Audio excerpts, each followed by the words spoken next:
Bonjour tout le monde. On est le dimanche 14 juin 2026, il est 23h23 et j'ai décidé de faire une sorte de podcast pour me libérer et aussi pour faire un point sur cette année.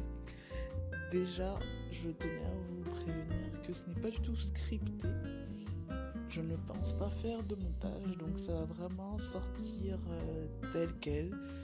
Et ça parle du bilan de cette année de reconversion et de tout ce qui s'ensuit, de qu'est-ce que j'envisage pour l'avenir. Donc si vous me suivez, vous savez que ça va faire un an dans 15 jours, le 30 juin 2025. J'ai quitté mon CDI, j'ai quitté mon travail et j'ai décidé de documenter tout mon parcours de reconversion professionnelle dans le but de devenir professeur des écoles. Parce que c'est un métier qui me parle, qui a toujours fait sens pour moi pour plusieurs raisons. Et du coup, je me suis dit que comme ça faisait un moment que j'avais envie de développer une communauté, ça pouvait être intéressant de partager tout ce parcours. Donc les résultats sont tombés pour moi il y a une semaine et je n'ai pas réussi à obtenir ce concours. J'ai réussi à aller à l'étape de l'admissibilité, mais pas à l'étape de l'admission. Et bien sûr, lorsque on se lance dans un concours aussi difficile, en tout cas pour l'académie que je visais, bien sûr qu'il fallait envisager cette hypothèse-là. Et moi, je suis fan des nouveaux départs. Je n'ai pas de tabou avec l'échec. Donc, ce n'est pas tant l'échec au CRPE qui me coûte, c'est plutôt les notes qu'on m'a attribuées que je ne comprends pas. Je ne comprends pas parce que déjà ça ne coïncide pas avec ce que j'ai fait lors de mes oraux blancs, parce que autant en leçon je peux le comprendre, je peux comprendre la notation, mais pour le deuxième oral et particulièrement l'oral de CSE, j'ai fait du droit et c'est des questions qui me plaisaient, c'est des questions sur lesquelles je n'étais pas en difficulté.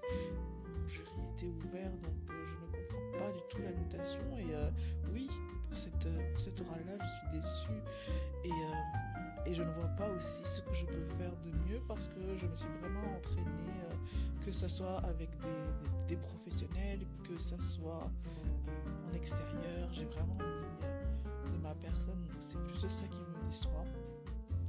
Et voilà, je voulais être honnête avec vous par rapport à ce résultat-là. Il n'empêche que déjà aux écrits, j'ai eu d'excellentes notes et je suis très très étonnée aussi de mes notes en mathématiques, mais comment c'est possible, voilà, avec les difficultés que j'ai, que je puisse m'en sortir avec ces notes-là. Donc je suis fière de moi pour ça.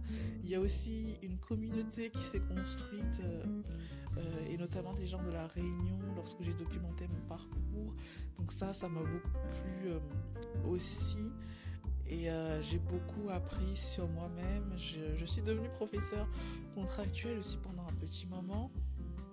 Et je ne veux vraiment pas réduire l'expérience de cette année et de ces 10 derniers mois à juste ce résultat. Je veux vraiment prendre en compte la globalité. Après, c'est vrai que ça ne fait qu'une semaine et je me sens aussi perdue. Donc, qu'est-ce qu'il en est de l'avenir ? À chaud, je n'envisage pas de repasser le concours parce que l'année a été très compliquée pour moi. Je me suis investie à 200% et je vous avoue que là, je suis vraiment fatiguée. J'ai épuisé toutes mes ressources en allant jusqu'au bout. Je suis quelqu'un qui abandonne des fois, mais là, je suis vraiment allée jusqu'au bout pour ne pas avoir de regrets, donc aussi bien physiquement que mentalement, je suis KO. Donc j'envisage de revenir dans mon domaine initial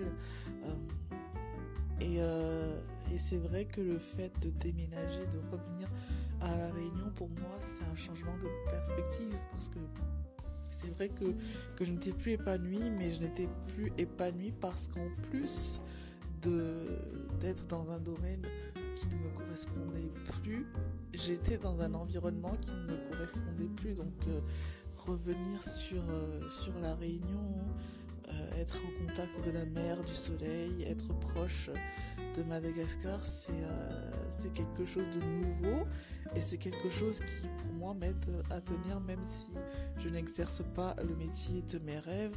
Après, je vais être transparente avec vous, j'ai toujours cette envie de transmettre, donc je vais toujours continuer à transmettre parce que je trouve que j'ai des bonnes bases en méthodologie et que j'ai cartonné aux écrits, donc déjà je vais donner des conseils à ce niveau-là.